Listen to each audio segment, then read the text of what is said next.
Voz indispensable para intentar entender qué ocurrió en 1968, antes y después, y en qué se relaciona con 2018, es la voz del maestro Octavio Paz, y por eso agradezco mucho que Ángel Gilberto Adame, autor de Octavio Paz en 1968, esté con nosotros, y te cedo la palabra. Gracias, Carla. Es un placer y más charlar contigo, porque además tu interés especial en este tipo de temas. Tengo el honor de haber sido la persona que le encargó a María José Paz el recopilar una serie de documentos, como es una palabra que trato tú utilizaste, testimonios de hace 50 años, precisamente, en la que tenemos a un intelectual crítico que está trabajando para el gobierno de México, es embajador de México en la India, y desde esa posición que lo ata, que le genera cartabones, y además desde la falta de información, por la distancia, él está plasmando su visión no solo sobre el 68 mexicano, que eso es quizá el corolario del libro, sino sobre todos los movimientos que se están gestando principalmente en Europa y en Estados Unidos. Es decir, leer estas cartas con amigos, con Carlos Fuentes, con Vicente Rojo, una serie de gentes, nos permiten entender lo que el intelectual mexicano más importante de la segunda mitad del siglo XX está pensando, reflexionando y quizá profetizando sobre el futuro de eso que está viviendo el mundo. ¿Por qué es tan importante, tan fundamental la visión de un intelectual, la visión de un hombre ajeno al gobierno? Por eso respeto mucho el gesto de Octavio Paz de haberse separado de la función pública el 4 de octubre, 2 días después de 1968. ¿Por qué es tan importante la función de un intelectual? Bueno, sin lugar a dudas, basta leer las cartas que aquí se recopilan. Son cartas que revelan una profunda lucidez e inteligencia por parte del poeta. Dos, esta es la primera vez que se presentan. Muchas de estas cartas son inéditas, no se conocían, estaban en archivos privados o se habían quizá publicado alguna que otra en alguna revista especializada.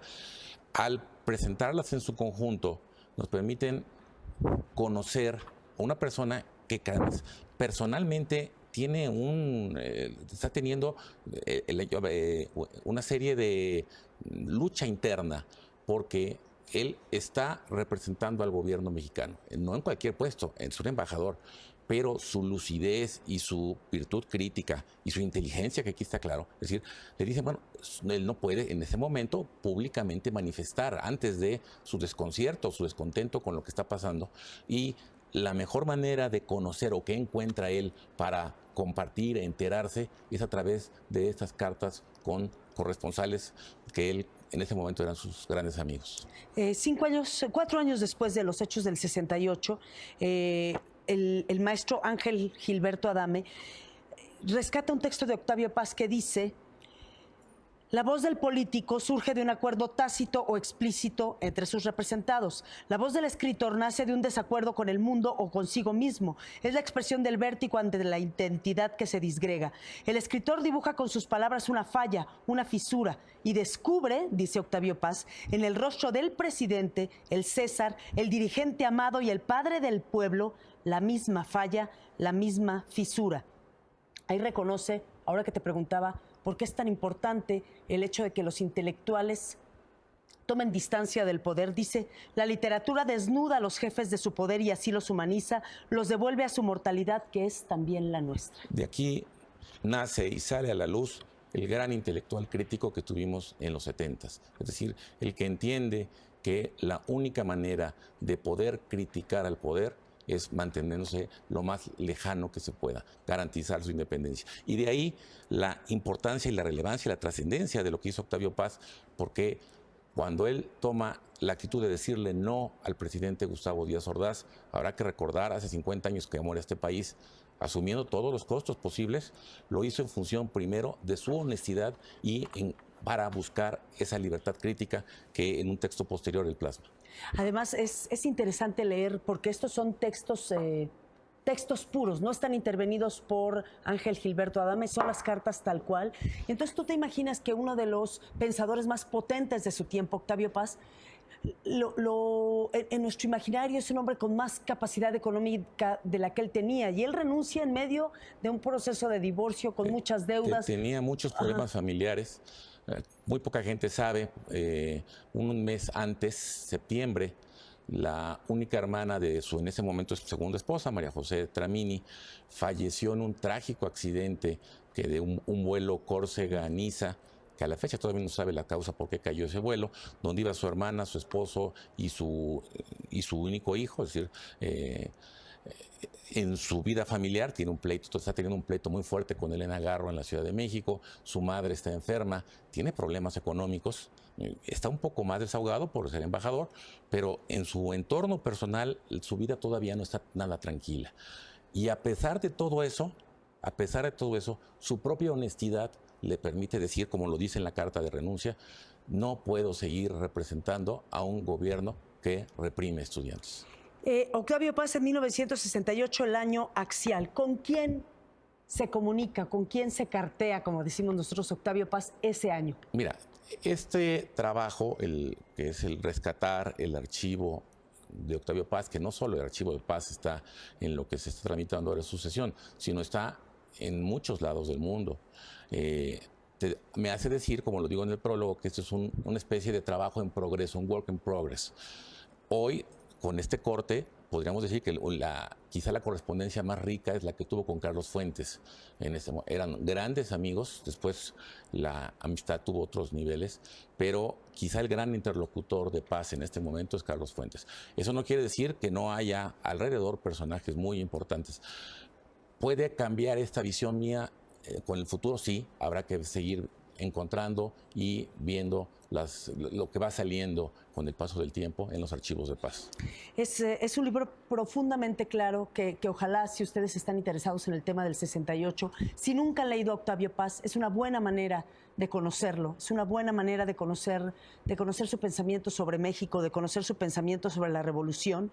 Y me gustaría que me platicara qué pasaba por el análisis de Octavio Paz como embajador de México a mediados de agosto, cuando transcurría septiembre, cuando era inminente el inicio de las Olimpiadas. Bueno, es importante. Paz, aún estando en la India, el secretario de Relaciones Exteriores de la época, Antonio Carrillo Flores, le pide que, en su carácter de embajador, de manera privada, le mande un informe sobre, siguiendo el símil de la India, qué opina o cuál cree que debería ser el mejor camino para entender lo que está pasando con los estudiantes mexicanos. La carta aquí se reproduce. Paz es de los primeros que se atreve a hablar en 68 de que los jóvenes lo que necesitan es libertad y necesitamos una apertura democrática en una época en que tenemos como él lo dijo, un régimen de partido hegemónico, que no había más que el PRI y la voz del presidente. Es decir, Paz en ese sentido fue un profeta de lo que estamos viviendo ahora. Paz habla con esperanza y de buena fe. Manda sus recomendaciones en una carta que está aquí, que es imprescindible esa carta. Al ver que la respuesta del gobierno, no a él, sino a los jóvenes, es la represión, su respuesta escapa más allá de este símbolo, de este libro, y está en la memoria de estos 50 años. Ese no de Octavio Paz es trascendental en nuestra historia. Hay un texto que escribe Octavio Paz un poco después de lo ocurrido el 2 de octubre, que es el 8 de octubre, si no me acuerdo. ¿A qué se refería Octavio Paz con que vendrían días terribles y espléndidos para México? Hay que ponernos otra vez en el contexto. Él no sabía qué iba a pasar. Podría haber una rebelión, una revuelta en la ciudad, o lo que quizá fue pasando, es decir, que se fueron normalizando las cosas. ¿Por qué? Porque el aparato de Estado en la ciudad acabó interviniendo.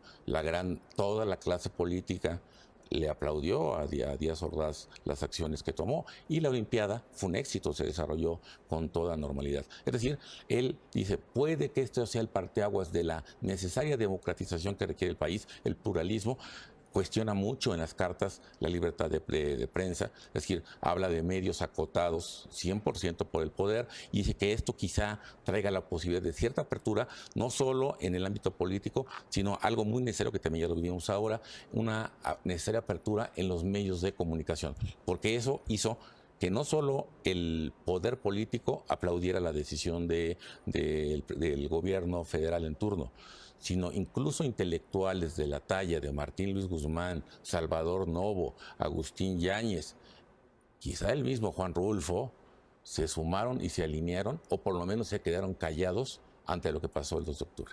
Y si no, hablaron mucho después del 2 de octubre, a diferencia de Octavio Paz, que habló antes y después. Además de un estupendo prólogo de Enrique Krause, no solo están las cartas, sino muchos ensayos de Paz sobre ese hecho. Habla del vacío político e ideológico, habla sobre la legitimidad de las autoridades mexicanas, habla de lo que significa una rebelión juvenil en México, habla de la brutalidad de los cuerpos policíacos que asaltaron la Plaza de las Tres Culturas, y tiene un texto increíble que se llama Con asombro y con esperanza. Pues así, con asombro y con esperanza, recibimos estos textos no intervenidos, lo cual hace mucho más valioso su trabajo. Gracias, muchas gracias. Gracias al maestro Ángel Gilberto Adame, autor de muchos libros, un lector empedernido, así que les recomiendo que conozcan su obra. Octavio Paz en 1968, hoy es 2 de octubre, 50 años después. Gracias por conversar con nosotros. Gracias, Carla. Gracias. Continuamos en Televisa.news.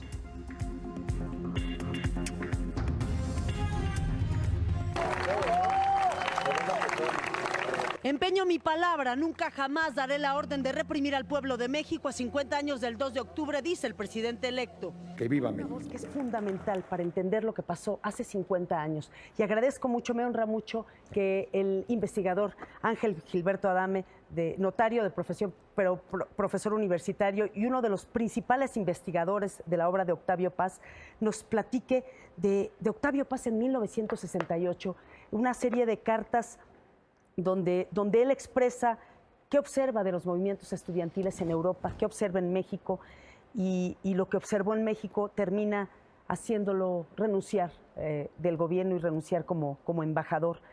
Y me da mucho gusto saludarlo. Gracias, Carla, es un placer estar por aquí contigo. Fíjese que en mayo él escribía, la actitud de los estudiantes me parece extraordinaria, conmovedora y ejemplar. ¿Cómo fue avanzando su visión de lo que ocurría? Paz hay que ubicarnos, es embajador de México en la India, es parte del gobierno mexicano, tiene ya 52 años y con estupor por las noticias, no eran como son ahora, se entera solo por los periódicos, y con esperanza está viendo lo que está sucediendo. Su principal referente es lo que está pasando en París.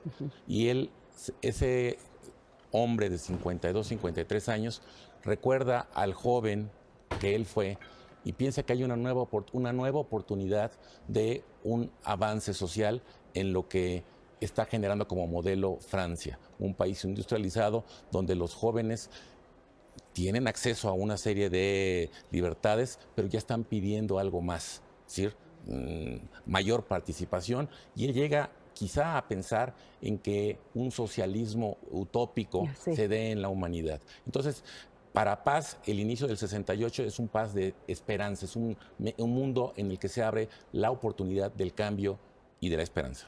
El 3 de octubre, unas horas después, y no nos enterábamos de las cosas como nos enteramos ahora, Octavio Paz hace un pequeño poema que se llama México Olimpiada de 1968. Un fragmento dice: si una nación entera se avergüenza, es león que se agazapa para saltar.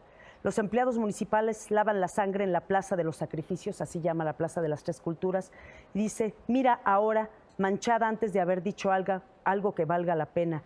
Escribe esto a un día de renunciar a la embajada. Es un poema de muchísimo simbolismo.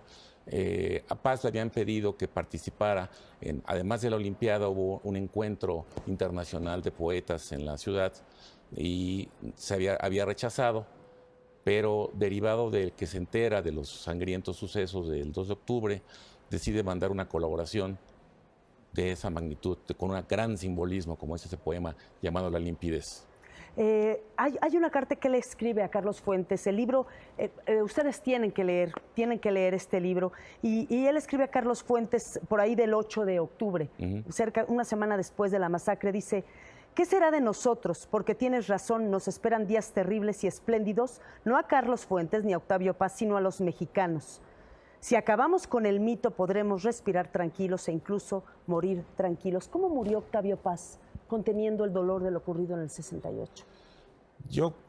Paz regresa a México, primero el gesto simbólico, que el día 4 es cuando le manda su solicitud de separación del cargo al secretario de Relaciones Exteriores, aduciendo que no podía él más representar a un gobierno que reprimía y mataba estudiantes.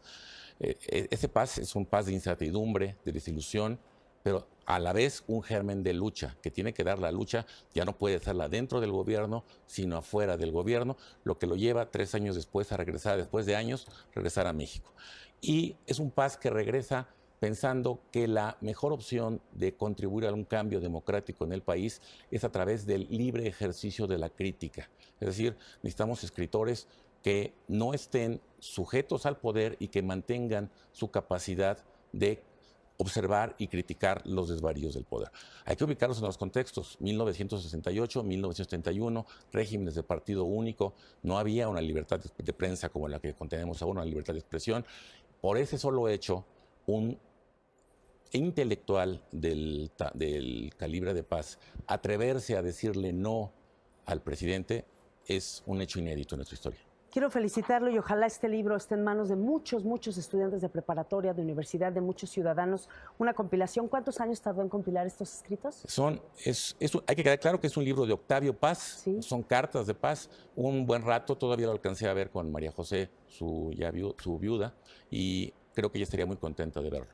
Bueno, pues son las cartas de Octavio Paz en 1968, nada menos que con el prólogo de Enrique Krause. Gracias, Ángel Gilberto Adame. Muchas gracias. Vamos a una pausa y volvemos.